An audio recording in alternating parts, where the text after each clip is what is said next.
Emotions can be really fucking hard. And I don't mean on Instagram like the way people will put some poetic quote over a sunset. I'm talking about the way that your chest tightens when you are standing alone in a grocery store, staring at the cereal, and you can't breathe because your mind is replaying something that you did not expect to feel. It's strange how fast a quiet week can turn into noise. And what I see with the people that I work with is that the moments that undo us, they're not necessarily the big dramatic ones. They are the tiny collisions that crack the surface just enough for old things to leak through. That's what happened to me anyways. Recently, I've got to say, I am in an amazing, amazing relationship. The kind that you want to protect with both hands. The kind that feels like forward motion. Like, man, we're actually doing it. Showing up and choosing each other every day. Building something steady and healthy. But then I bumped into an ex.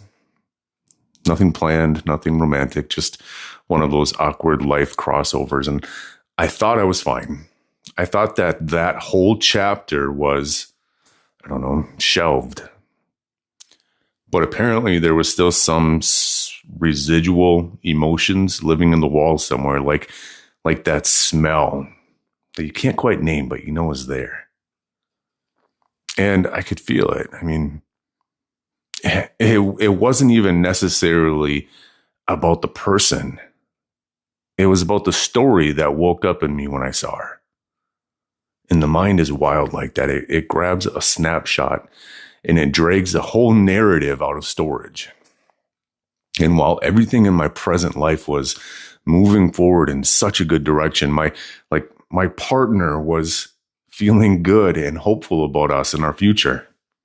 And inside, I was wrestling with this ghost. I kept thinking, why now?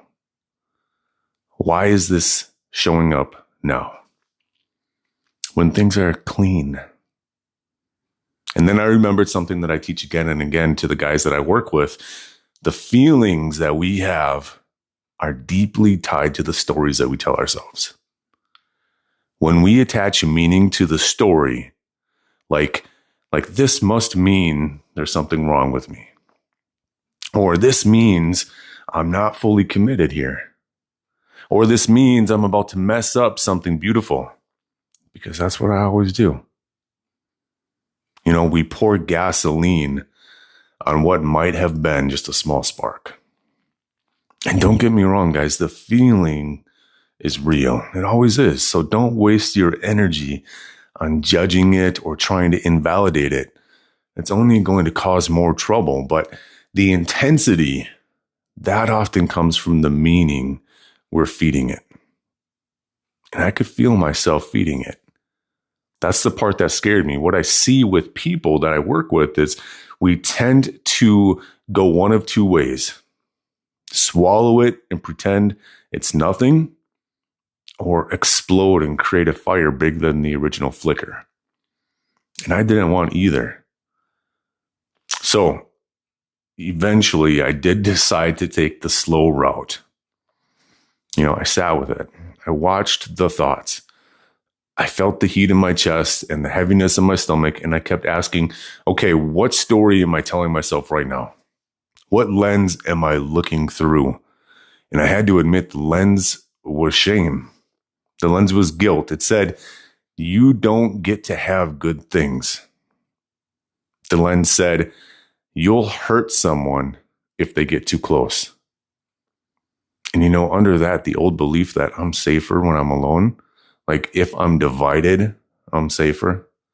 If I put one part of me over here and the other part over here hiding, you know, when I saw that belief, I realized why the feeling felt bigger than the moment. Because I wasn't just bumping into an ex, I was bumping into an old identity. One that once told me I had to choose between love and honesty. And it's wild how that shows up. But then there's the other part of this too, the part that's hard to talk about without my voice catching here a little bit. And true intimacy, to me, it's not about having to share every single moment, every single emotion, like we're emptying a backpack at someone's feet. But it's being able to. If it's something that's eating away at you, like you have that option. It's knowing that the door is always open both ways. And you guys, this was eating at me. Not because I wanted to go backwards, but because I didn't want any secret to calcify between us. And so I told her everything, all the stuff that I'm sitting with. I let her into that part of my world. It was clumsy, because that's all I had. And it hurt. It triggered her, and the things that she said triggered me. And we went back and forth, probably more than either of us really wanted. But there were moments that my body wanted to armor up, to try to over-explain so I could look clean. There were moments that I watched and I listened to her protect herself, and I felt the urge to backpedal, to minimize my experience, to say, you know what, forget it. It's nothing. Like, this is fine. Like, done, over with it. But here's the thing, you guys, love will always prevail when love is the motive powering the conversation. And by love, I don't mean romance. I mean the decision to stay rooted in truth. The decision to anchor in love, even when the water gets choppy. And we kept circling back to that. Love as the driving force behind everything. And I'm not pretending that it felt good, because it didn't. But the ground that we're standing on now is more solid than the ground before. And that's the part that no one talks about. People think honesty is a wrecking ball. And sometimes it is. But other times it's a carpenter. And it tears up the rotten boards and it lays new ones. And if you're listening to this and you've got something corrosive chewing through your insides, consider this a hand on your shoulder. You don't have to share every micro thought or every passing feeling. You're not a surveillance tape. But if there's a thing that's actively eating away at you on the inside, the most respectful thing that you can do for everyone involved is to open it up where love and oxygen can get to it. Because the longer you hide it, the more meaning you add, and the bigger the feeling grows. Most of us were trained to either suppress or confess without true leadership. But true leadership, guided by love, you guys, it's the middle path. And this is the work that we do, showing the film in a new lens and slowing that film down, separating the sensation from the story, and then choosing a truthful action that honors your values and your relationship with yourself and with others. Now, the present tense practice, it looks like this. Okay, when a reaction spikes, hit the pause button. Name the sensation in your body, not the accusation in your mind. So, my throat is tight, my stomach feels cold, my jaw is clenched. Then look for the sentence that your mind is pushing and label it as a story, not a fact. The story I'm telling is that I'm broken. The story I'm telling is that honesty will push them away. And now ask, who would I be in this moment if I looked through a different lens? Curiosity, self-respect, commitment. You guys, this is where reframing begins. You're not deleting the feeling, you're changing the fuel. You get that? Now, for me, after this conversation I had, I noticed the intensity started to drop.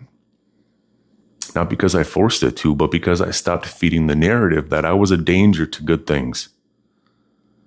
The nervous system listens to your choice of meaning. It calibrates to the story that you constantly repeat in your mind. And when the story shifted from this feeling is proof that I'm the problem to this feeling is old data and I'm safe to tell the truth now, my body took a fuller breath. And there's a moment, like there's a point in these moments where you hit the emotional peak. The place that your chest feels too full and your head hums and you want to run. And if that's you right now, I'm going to say this as from one man to another. You don't have to do this alone. This is exactly the kind of thing that we work through together in my community on Skool. Real-time emotional leadership, relationship repair, nervous system regulation. And if you need a table to sit at while you figure out the words, there's a free 7-day trial in the description. Come in, lurk if you want to, ask for help when you're ready. Bring the exact situation that you're carrying and we'll walk it without judgment. You know, people always ask, but what if speaking my truth hurts the people that I love? And it might. It probably will. You know, truth has edges. But hiding your truth, that has rot. Hurt with consent in the light, that shit heals faster. So much faster than the rot that's in the dark spreading underneath your floorboards. You know, what I see when I'm working with someone is that our real fear isn't that we're going to cause pain. It's that having pain means we're bad or we're weak or we're insufficient in some way. And so we go quiet to keep the image clean. But listen, your partner, they did not sign up for your performance. Your future you does not need more performance. You know, your partner, she signed up for you. And ironically, when you trust her enough to bring the messy thing with care, you show her that she matters more than your image does. And that's intimacy, you guys. That's respect. That is leadership. And no, leadership here does not mean dominating the conversation or turning it into a lecture on logic. It means regulating yourself enough to stay present while both of your nervous systems are rattled. It means being able to say, I'm here, I'm not going anywhere, and I'm open to how this lands for you. Regulation is a practice, it's a muscle. It's not a personality trait. It's built in simple reps. And one of the most practical tools that we use in my program is painfully simple and weirdly hard, identifying your triggers. Here's an exercise for you, okay? The next 7 days, I want you to carry a note on your phone titled Triggers. And every time you feel yourself flip from steady to spinning, to anger, shutdown, defensiveness, anxiety, guilt, shame, I need you to log it down across 4 separate lines. What just happened? And just list the facts. You don't need to include a story. List what just happened, where you felt it in your body, your throat, your chest, your gut, your jaw, and then the thought that your mind tried to sell you in that moment. And then what you did next. How did you react? That's it. And at the end of the day, reread your list out loud and look for patterns. Is it a tone of voice that sets you off, a specific look, certain words like always or never? Are you more prickly at 5 p.m. when your blood sugar drops? Do you start fights when you feel helpless? And then here's what I want you to do. Pick one micro interrupt. Something that you will practice the next time that pattern pops. 3 slow exhales through those pursed lips. Or stating, I need 2 minutes to come back to myself. Or try pressing your feet into the ground while you listen. You're not trying to be perfect here. You're just proving to your body that you can choose a different response. Awareness ends autopilot. Awareness gives you options. And that's where control begins. not in erasing your feelings, but in guiding them. Now, the guys that I work with are shocked by how fast their homes change when they do this little assignment. Arguments get shorter, kids get calmer, partners, they lean in because it feels safer to be real. And for the first time in a long time, these men start to feel proud of who they are when no one's watching. That's not magic, guys. It's just simple reps. If you ever go to the gym, you know exactly what I'm talking about. You need to exercise this shit. The same thing happened in my situation. Once I had the map of what it was really happening, the old lens, the old meaning, present truth, I could lead that conversation instead of letting fear drive. And I told her, this is what I feel. This is the story that I'm noticing. This is what I'm choosing, though, in spite of all that. Leadership is not having the perfect words. It's owning the motive. And my motive is love.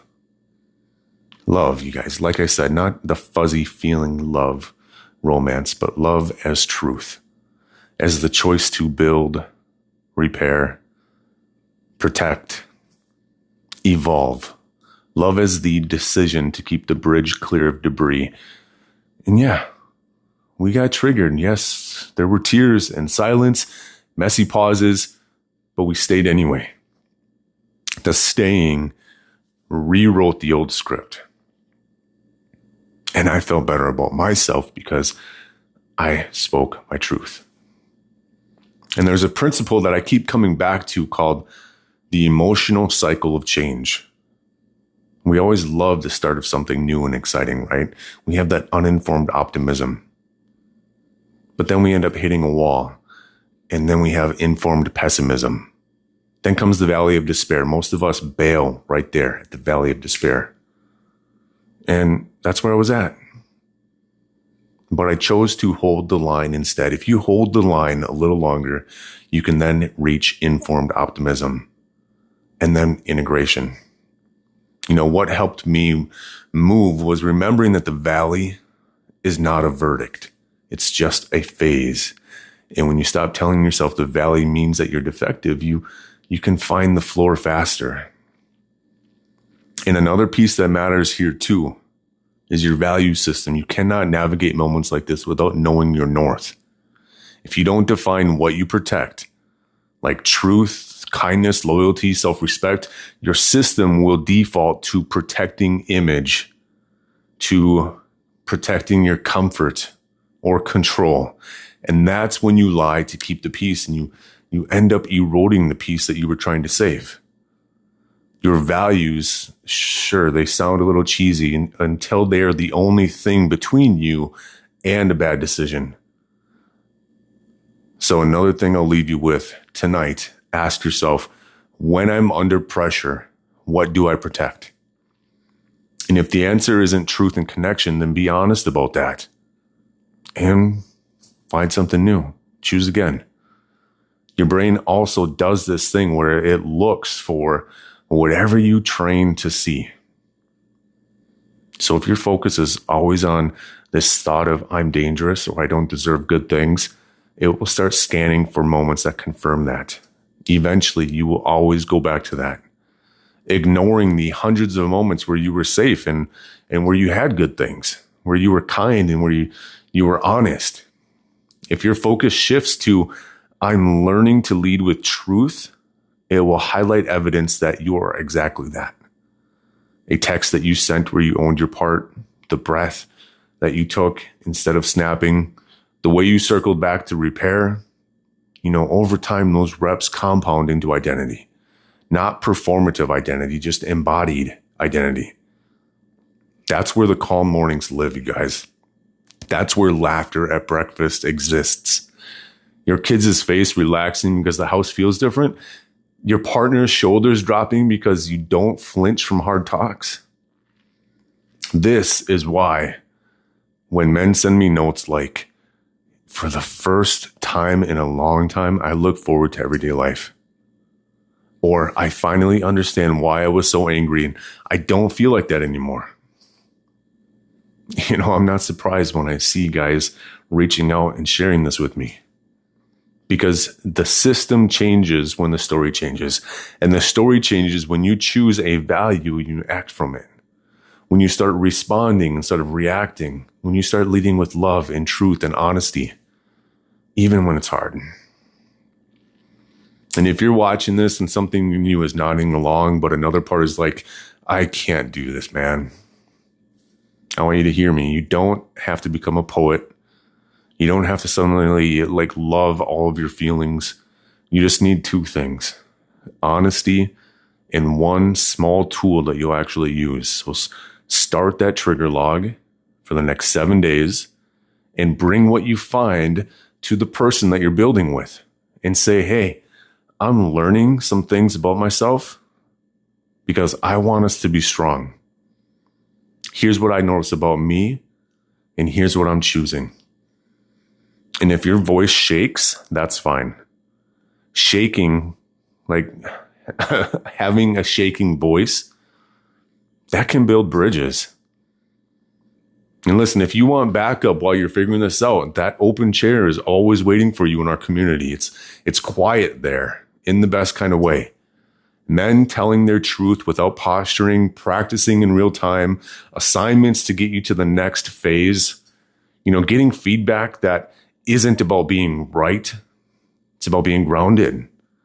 So take that free week, you guys. Sit with us. See if your body feels safer in there. The link is in the description. And here's one more thing I want to leave with you. When you're in a good relationship and an old feeling surfaces, it's easy to think that the feeling means the love is wrong. Sometimes the feeling is just asking to be loved better by you. The wait isn't always a warning. Sometimes it's a request. Hold me without lying. And when you can do that, hold your own messy humanity without lying, you stop looking for someone else to do it for you. You stop performing for love and you start practicing it. And when both people do that, it becomes less about getting triggered again and again and more about how quickly you come back to each other after you do. And that's the part that builds a home. That's the part that your kids will feel without you saying a word. And that's the part of you that finally relaxes that night because you trust yourself to tell the truth tomorrow. So yeah, you guys, emotions are fucking hard, but they're also the data that you need, right? They're also invitations. The story that you attach to them decides whether they become a storm or a signal. If you're going to share your existence with another human being, let them into your weather. Not every single cloud, not every single gust, but the systems that could flood the entire house if you ignore it. That is intimacy. That is respect. That is love as a driving force. And if you're standing at that edge right now, holding something that you don't know how to say, consider this your sign to breathe. Label your story. Choose your values. And find the courage to speak. Again, if you need someone to sit in your corner while you do this, you know where to find me. The link is waiting down below. Come as you are. We will meet you there. And when you go back to your person, lead with this. I'm on your side. I'm on our side.